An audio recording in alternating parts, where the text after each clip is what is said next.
Media మిత్రులందరికీ నమస్కారం. మార్చి 5 ఉదయం 10:30 గంటలకి మన దేశ ప్రధాని గౌరవనీయులు నరేంద్ర మోదీ గారు ఇక్కడ బహిరంగ సభకు విచ్చేస్తున్నారు. అదేవిధంగా అఫీషియల్ ప్రోగ్రాం తర్వాత బహిరంగ సభ.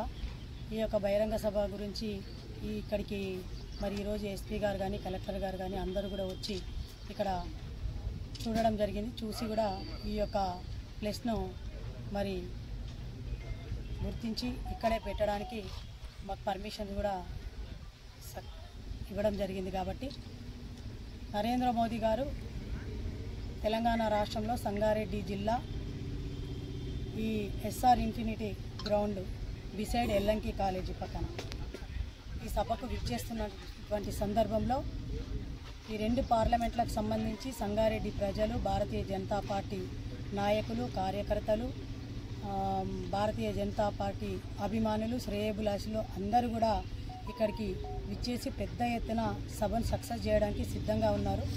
ఎందుకంటే ఒకటే నరేంద్ర మోదీ గారు ఇంతకుముందు చేసినటువంటి అభివృద్ధిని దృష్టిలో పెట్టుకొని అదేవిధంగా ఇప్పుడు ఇక్కడికి వచ్చి కూడా మరి ఇంతకుముందు అన్న చెప్పడం జరిగింది తెలంగాణ రాష్ట్రంలో అభివృద్ధి కోసం మరి ఈ సభలో ఏమేమి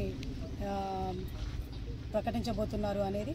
కాబట్టి ఈ సభను సక్సెస్ చేయాలని చెప్పి కూడా సంగారెడ్డి జిల్లా, రెండు పార్లమెంటు, భారతీయ జనతా పార్టీ నాయకులకు, కార్యకర్తలకు అందరికీ కూడా పిలుపునిచ్చి ఈ సభను సక్సెస్ చేసి మనం తెలంగాణ రాష్ట్రంలో సంగారెడ్డి జిల్లా నిలబడుతుందని ఆశిస్తూ సెలవు తీసుకుంటాం.